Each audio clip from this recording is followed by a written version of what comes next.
America Israel ने Iran के अंदर मिसाइल दागकर ईरान के सर्वोच्च नेता को मौत के घाट उतार दिया, उनके खानदान को मार डाला, उनके देश के तमाम फौजी अफसरों को मार डाला।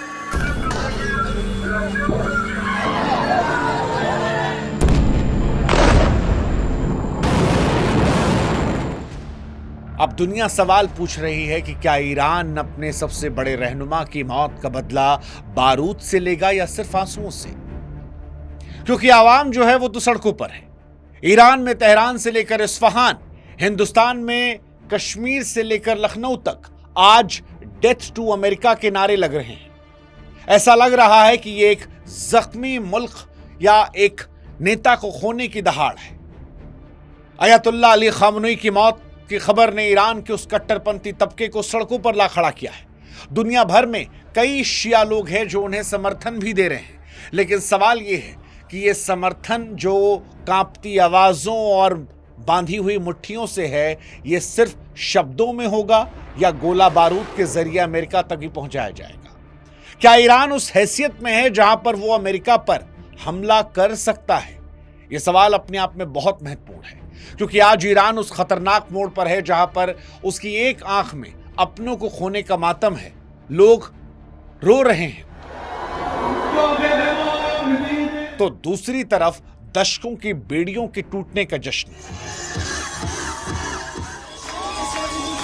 जहां पर ईरानी लड़कियां I love you Donald Trump कह रही हैं। I love you, Trump. I love you, Trump. जहां पर लोग जो है ईरानी वो इजरायलियों के साथ नाच रहे हैं। और यही सवाल उठता है कि ऐसे दोराहे पर खड़ा ईरान क्या बदला ले पाएगा? क्योंकि यह केवल एक नेता की मौत नहीं है, बल्कि एक पूरी विचारधारा का इम्तिहान है। सबसे बड़ा सवाल यही है कि ईरान इस अंदरूनी विद्रोह और भारी दबाव के बीच आखिर बदला लेने की हिम्मत जुटा पाएगा? क्या खामनेई की मौत का गुस्सा बारूद बनकर इजराइल अमेरिका पर बरसेगा, या फिर ईरान की अंदरूनी टूट उसे अपने घर में ही घुटने टेकने पर मजबूर कर देगी? नमस्कार, मैं हूं शुभांकर और यह सवाल बड़ा महत्वपूर्ण है आज। क्या ईरान बदला लेगा? इजराइल अमेरिका ने ईरान पर जब हमला किया तो तमाम एक के बाद एक वीडियोस हम आपके लिए बना रहे हैं। हमारी आपसे गुजारिश है कि हमारे व्हाट्सएप चैनल से आप भी जुड़े, ताकि यह रिश्ता मजबूत हो और सारे वीडियोस आप तक पहुंच जाएं। क्योंकि हम हवाबाजी नहीं कर रहे, हम फैक्ट्स के जरिए आपको समझाने की कोशिश कर रहे हैं और इसमें हमें भी आपका साथ चाहिए। बस व्हाट्सएप बटन दबा दीजिए, फॉलो कर लीजिए वहां पर, और ये सारे वीडियोस आप तक लगातार पहुंचते रहेंगे। अब शुरुआत करते हैं कि बदले की बात क्यों कही जा रही है। दरअसल मजहब की गोलबंदी जो है वो खामनेई की मौत से नजर आ रही है। खामनेई की मौत के बाद सबसे बड़ी हलचल मजहब के नाम पर है। ईरान केवल एक देश नहीं है, बल्कि दुनिया भर के शिया मुसलमानों के लिए बड़ा केंद्र है। अयतुल्लाह की मौत को उनके समर्थक शहादत के तौर पर दिखा रहे हैं, और यही वो मोड़ है जहां से पूरी दुनिया में शिया समुदाय एकजुट होना शुरू हो गया। भारत में भी कश्मीर से लेकर लखनऊ तक इसकी तपिश महसूस की जा रही है। कश्मीर में पीडीपी के नेता महबूबा मुफ्ती ने इस इतिहास का एक दुखद शर्मनाक पल बताया। उन्होंने इजराइल अमेरिका पर हमला करते हुए कहा कि आज का दिन काला इतिहास है, जहां इजराइल और अमेरिका ईरान के प्रिय नेता की मौत पर जश्न मना रहे हैं। इसके साथ वो कटाक्ष करती हैं उन मुसलमान देशों पर भी और कहती हैं कि अपने ज़मीर और इंसाफ के बजाय निजी फायदे स्वार्थ को मुसलमान देश चुन रहे हैं। वो कहती हैं कि इतिहास गवाह रहेगा कौन इंसाफ के लिए लड़ा, किसने जुल्म करने वालों की मदद की। और जो बात महबूबा कह रही हैं उसी बात को श्रीनगर से लेकर लखनऊ तक हजारों युवा सड़कों पर उतरकर भी कह रहे हैं, जो दर्शाता है कि खामनेई का सर सरहदों में नहीं था। ईरान के तेहरान और इस्फहान जैसे शहरों में मंजर और पेचीदा है। लाखों की संख्या में समर्थक जो है वो सड़कों पर उतरे हैं। इस्फहान की चौड़ी चौड़ी सड़कें लोगों की भीड़ से पटी पड़ी हैं और हर जुबान पर यही एक पुकार है कि बदला लो, बदला लो, बदला लो। बट सवाल है कि क्या बदला लेने की हैसियत है? क्या वाकई में पूरा ईरान रो रहा है?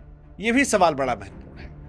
दरअसल खामनेई की मौत की खबर जब आई तो दो तरह की तस्वीर निकल कर आई। एक जिसका जिक्र भी हमने किया कि इस्फहान से लेकर तेहरान और कश्मीर से लेकर लखनऊ तक लोग रो रहे हैं। सरकारी टीवी चैनल्स में शोक के गीत चल रहे हैं, टीवी एंकर्स आंसू बहा रहे हैं। लेकिन एक और तस्वीर आती है जहां पर लोग घरों की छतों पर आतिशबाजी कर रहे हैं, दबी जुबान में तानाशाही खत्म होने का जश्न मना रहे हैं। और इसीलिए सवाल है कि क्या ईरान बटा हुआ बदला ले पाएगा? यह सवाल बड़ा महत्वपूर्ण हो जाता है। साथ ही सवाल यह भी महत्वपूर्ण कि अब ईरान किसका है, क्योंकि खामनोई अकेले नहीं मरे हैं। खामनोई के साथ 40 और लोगों को मौत के घाट उतारा गया है। उनकी बेटी, उनके दामाद, उनके बच्चों को मौत के घाट उतार दिया गया है।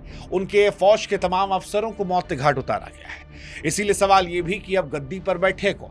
इस वक्त फिलहाल जो चर्चा सबसे ज्यादा है वो उनके बेटे मुश्तबा खामनोई को लेकर है, जिन्हें पर्दे के पीछे से काफी ताकतवर माना जा रहा है, जिन्हें काफी लंबे समय से तैयार किया जा रहा था। मुश्तबा को ईरान की खुफिया एजेंसी और रिवॉल्यूशनरी गार्ड का सबसे करीबी माना जाता है। लेकिन सवाल यहां पर यह है कि ईरान की व्यवस्था परिवारवाद के खिलाफ रही है। अगर मुश्तबा को गद्दी सौंपी जाती है तो ये उन उसूलों के खिलाफ होगी जिन्हें सालों पहले राजशाही को उखाड़ फेंका था। यदि सत्ता के लिए आपस में खींचतान शुरू हुई तो फिर सवाल की बदला लेने की योजनाएं बचेंगी। और सवाल यह भी, क्या मुश्ताब बचेंगे?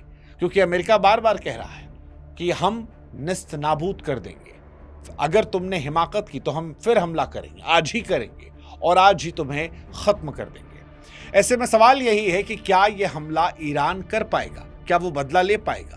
क्योंकि ईरान के पास गुस्सा तो बहुत है, लेकिन क्या उसके पास वाकई में वो फौज और पैसा है जो अमेरिका और इजराइल जैसे दुश्मनों को इस हालात में हरा सकता है?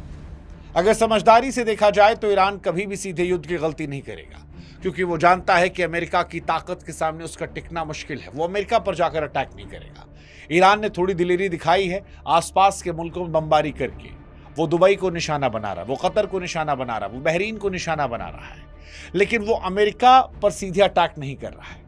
ईरान के अंदर महंगाई आसमान छू रही है और लगातार ईरान की मुश्किलें बढ़ रही हैं। ऐसे में ईरान क्या शैडो वॉर के जरिए दुनिया में हड़कंप मचाएगा?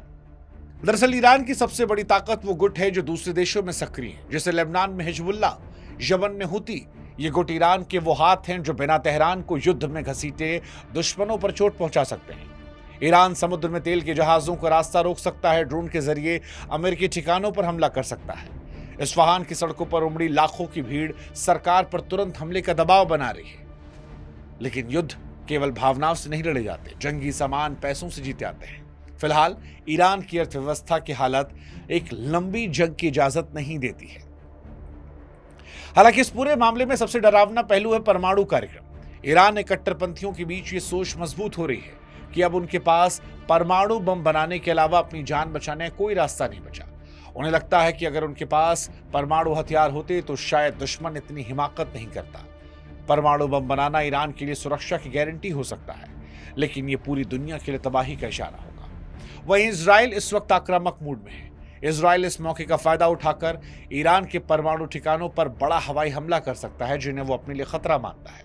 अमेरिका पहले ही अपनी नौसेना के जरिए ईरान को घेर चुका है। ऐसे में ईरान का कोई भी एक गलत कदम अंत की शुरुआत हो सकता है। सवाल ये कि क्या इन सारे सवालों के बीच में ईरान हमला कर पाएगा? ईरान में उठी ये आग सिर्फ ईरान तक सीमित नहीं है, भारत के लिए भी चिंता का सबब है। भारत अपनी तेल की जरूरतों के लिए खाड़ी देशों और ईरान के पास समुद्री रास्तों पर टिका है। अगर जंग बढ़ती है, समुद्र का रास्ता बंद होता है, तो पूरी दुनिया में तेल सप्लाई रुकेगी। पेट्रोल डीजल की कीमतें रातों रात बढ़ जाएंगी। इसका असर भारत की अर्थव्यवस्था, आम आदमी की रसोई तक पहुंचेगा। इसके अलावा भारत ने ईरान के चाबहार पोर्ट में बहुत पैसा लगाया है। अगर ईरान युद्ध में फंसता है तो भारत का यह सपना और निवेश दोनों डूब सकता है।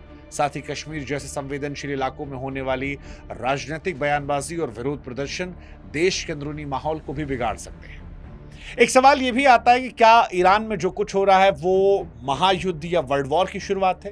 क्योंकि आज ईरान एक सुलगते ज्वालामुखी की तरह है जो किसी वक्त फट सकता है। खामनोई के बाद ईरान के पास खोने के लिए बहुत कुछ है, लेकिन कुछ लोगों के लिए बदला लेना की भावना जो है वो सर्वोच्च पर है। इमोशंस पीक पर आ गए। हिंदुस्तान में भी लोग वीडियो शेयर कर रहे हैं कि आखिर में तो अल्लाह के पास ही जाना है, बदला ले क्यों ना जाओ। जनता का एक बड़ा हिस्सा इस माहौल में बदला लेने की बात कर रहा है। इस्फहान से लेकर तेहरान, श्रीनगर से लेकर लखनऊ की ये भीड़, ये आतिशबाजी सवाल यही पूछ रही है कि क्या ईरान यहां से बदला लेगा? ये गुस्सा या ये जश्न अगर बारूद बनकर फटा तो फिर इसकी गूंज पूरी दुनिया में सुनाई पड़ेगी और इसीलिए सवाल कि क्या हम महायुद्ध के किनारे पर हैं, ऐसा महायुद्ध जहां से वापसी का सवाल नहीं? इसका जवाब शायद अगले 24 से 48 घंटों में दुनिया को मिल जाएगा। लेकिन आपको क्या लगता है, क्या ईरान आज अमेरिका पर हमला करने की हिम्मत दिखा पाएगा? क्या अपने सर्वोच्च नेता की मौत का बदला वो ले पाएगा? वो नेता जिसने अमेरिका के सामने झुकने की जगह मरना पसंद किया, क्या उसके लिए ईरानी मरने मारने को तैयार होंगे? आपको क्या लगता है? कमेंट सेक्शन में लिखिएगा और हमारे व्हाट्सएप चैनल से जरूर जुड़िएगा।